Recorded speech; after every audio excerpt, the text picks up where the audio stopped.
Welcome sa Tagalize Movie Recap. Tatalakayin natin ngayon ang comedy movie na pinamagatang Super Lopez. Kwento ng isang batang may bigote, at kalaunan ay nadiskubre niyang meron din pala siyang superpowers.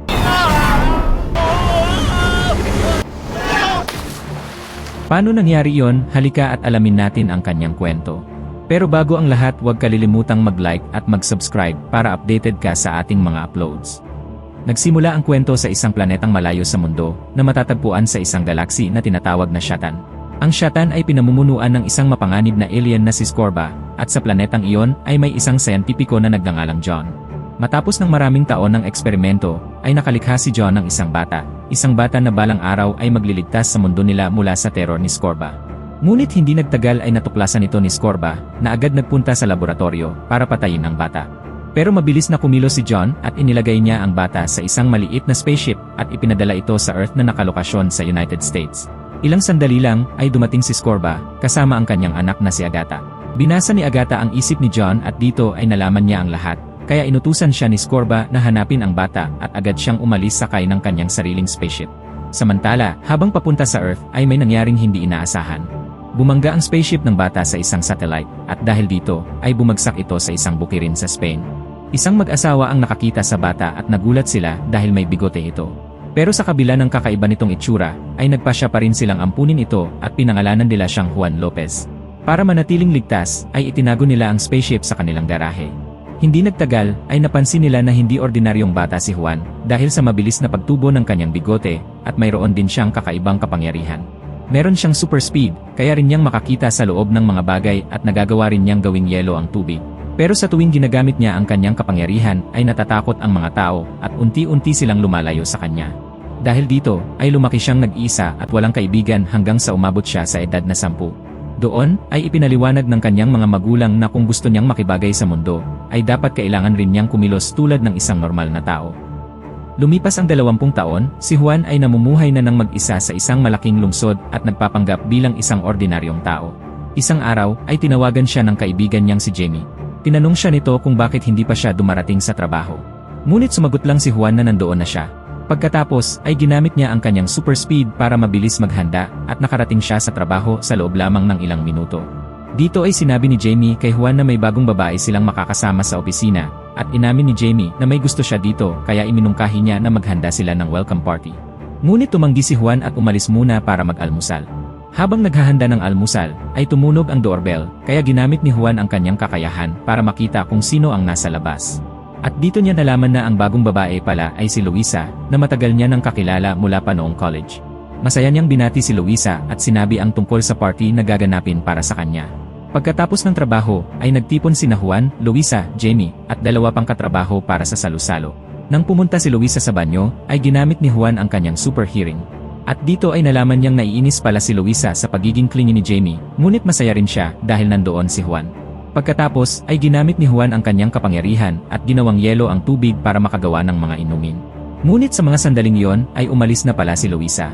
Kaya mabilis siyang sinundan ni Juan at naabutan niya ito sa istasyon, kung saan nagpasya na lang silang kumain sa labas. At habang nasa isang restaurant, ay dumating ang isang grupo ng kabataan at nagsimulang manggulo. Nang sawayin sila ni Luisa, ay pinagtawanan lang sila ng mga ito at itinulak pa si Juan na agad naman niyang ikinagalit. Ngunit pinigilan niya ang kanyang sarili at hindi niya ipinakita ang kanyang tunay na pagkatao. Pagkatapos ay tumambay si Juan malapit sa istasyon ng tren. Tahimik siyang nag-iisip kung tama ba ang patuloy niyang pagtatago ng kanyang tunay na pagkatao. Nang biglang isang tren ang dumaan ng sobrang bilis na tila wala na ito sa kontrol. Sa sandaling iyon, nagpasya na si Juan. Tinipon niya ang lahat ng kanyang lakas ng loob at tumalon sa riles. Ginamit niya ang kanyang super speed para maunahan ang tren sa susunod na istasyon. Pero nang subukan niyang pigilan ito ay biglang nanghina ang kanyang kapangyarihan. Hindi niya ito kinaya kaya kinalagad siya ng tren habang pilit pa rin itong pinipigilan. Sa huli ay mabilis ulit siyang tumungo sa pinakahuling istasyon.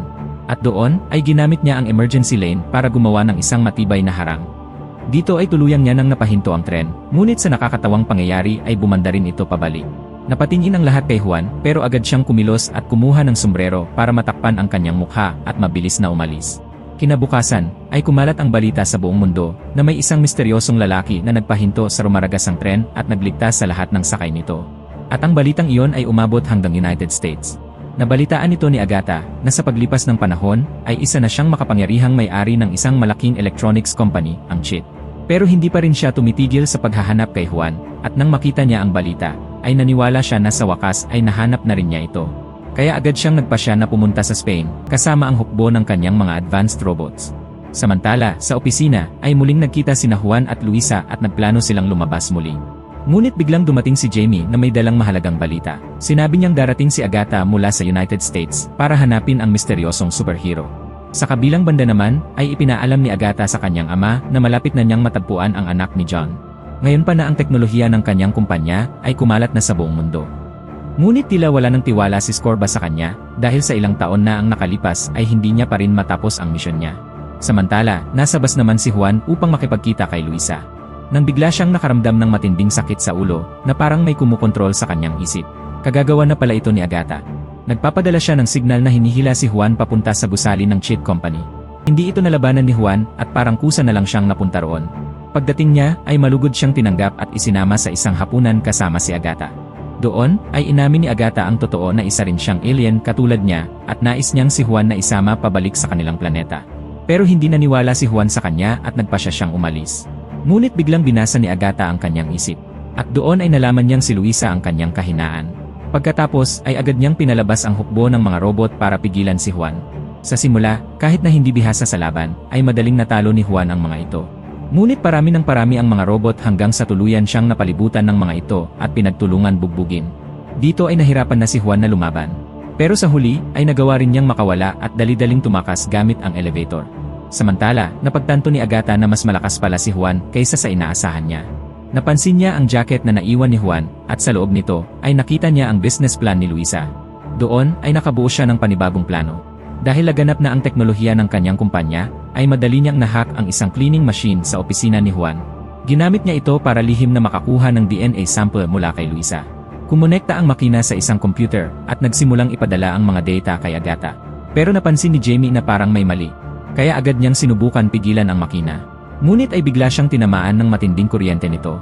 Pagkatapos, bigla na lang tinubuan ng mga mekanikal na paa ang makina at sinimulan nitong habulin si Jamie. Agad na kumuha si Jamie ng metal na baras at kasama ang dalawa niyang katrabaho ay winasak nila ang makina. Pero nang sandaling iyon ay huli na ang lahat dahil matagumpay na nitong naipadala ang DNA sample kay Agatha. Kaya agad na tinawagan ni Jamie si Luisa para balaan siya pero hindi ito sumasagot. Samantala, sa paghahanap kay Luisa, ay pumunta si Juan sa bahay nito at doon ay natagpuan niya itong lasing. Humiling si Luisa sa kanya na doon na magpalipas ng gabi, ngunit tumanggi si Juan at sinabi niyang hindi niya magagawa na samantalahin siya sa ganoong kalagayan. Nang tawagin siya ni Luisa na duwag, ay hinalikan siya ni Juan at pagkatapos ay agad na umalis. Si Jamie naman na pumunta din roon para balaan si Luisa ay nasaksihan ang lahat ng nangyari.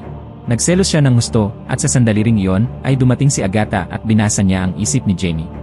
Nagpasya siya na gamitin ito bilang bahagi ng kanyang plano.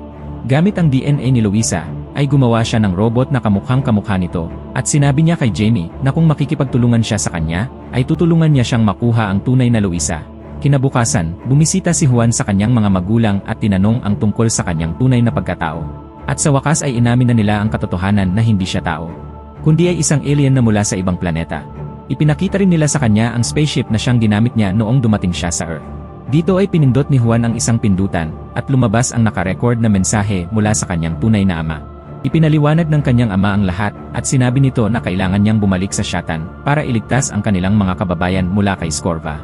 Ngunit para kay Juan ay hindi siya interesadong maging bayani para sa isang planetang malayo sa kanya.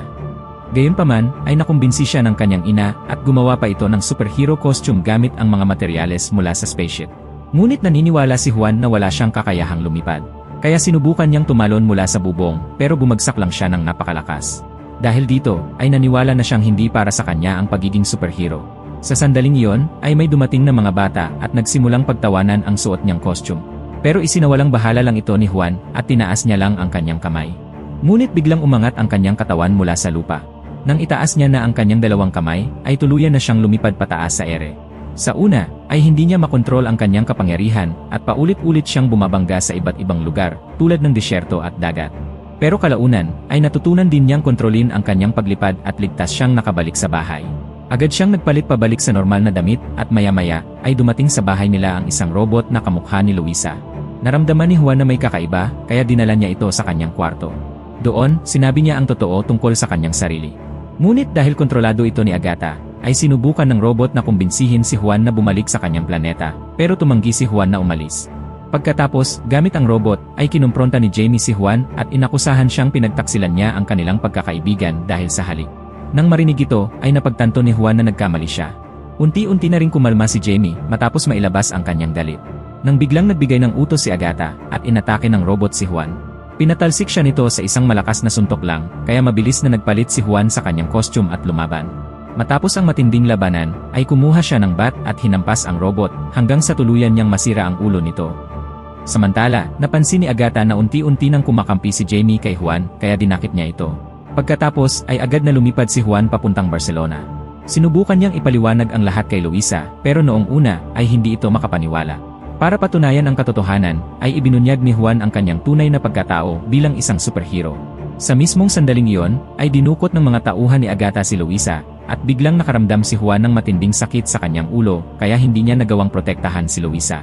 Pagkatapos, kinontak siya ni Agatha at ipinakita na hawak na niya si Luisa. Agad na lumipad si Juan papunta sa gusali ng chip, kung saan natagpuan niya sina Jamie at Luisa na nakagapos sa isang pader.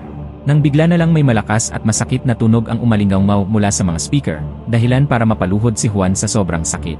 Sinubukan siyang palakasin ni Jamie at Luisa, pero wala itong naging epekto. Sa sobrang desperasyon, ay tinawag ni Jamie si Juan na isang walang kwentang superhero. Nasaktan ang pride ni Juan, kaya dahan-dahan siyang tumayo muli.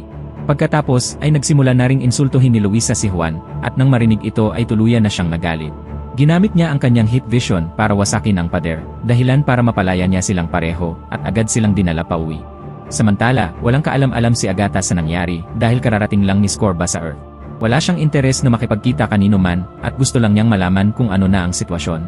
Nang dalhin ni Agatha si Scorba sa kanyang headquarters, ay nadiskubre nila na nakatakas na ang lahat. Galit na pinagalitan ni Scorba si Agatha at ipinakita ang kanyang matinding pagkadismaya.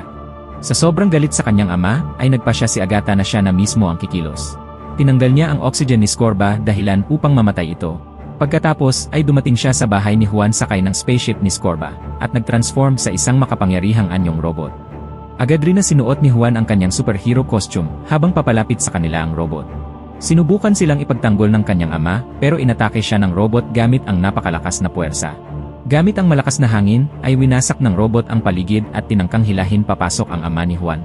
Mabilis na sumugod si Juan para iligtas ito, pero siya ang nahawakan ng robot. Pagkatapos, itinaas siya ni Agatha at ibinato ng napakalayo, dahilan para bumagsak siya sa Barcelona sa gitna ng isang soccer game. Agad na bumangon si Juan at lumipad pabalik, pero huli na ang lahat, dahil nahuli na rin ng robot pati ang kanyang ina. Muli siyang ibinato ng robot at tinapakan ito. Pagkatapos, ay naglabas ito ng matalim na kagamitan at handa na sanang hiwain si Juan. Pero sa sandaling iyon, ay dinistract ni Jamie ang robot, ngunit agad rin siyang nahuli nito. Sa wakas ay dumating naman si Luisa sakay ng isang truck at tinawag si Juan. Nang marinig niya ang boses nito, ay tumayo muli si Juan. Tinipon niya ulit ang kanyang lakas at sinuntok ang robot. Pagkatapos ay ipinakilala niya ang kanyang sarili bilang si Super Lopez. Ginamit niya ang kanyang kapangyarihan para palamigin ang robot upang hindi na ito makagalaw bago niya ito itinulak papunta sa isang pool. Matapos matalo ang robot, ay napalaya ni Juan ang kanyang mga magulang at si Jamie. Pagkatapos, ay pinaalis na ni Juan si Agatha sa Earth at tuluyan nang natapos ang banta sa mundo. Nalaman ng lahat na patay na si Scorba, at kinilala nila si Juan bilang isang tunay na bayani. Sa Earth, ay naging isang sikat na superhero si Juan. Kalaunan, ay pinakasalan niya si Luisa at nagpatuloy pa rin sa pagtulong sa mga taong nangangailangan. At dito na nagtatapos ang ating kwento. Kung nag-enjoy kayo, maaring ihit ang like button, subscribe, at notification bell para updated ka sa susunod na uploads.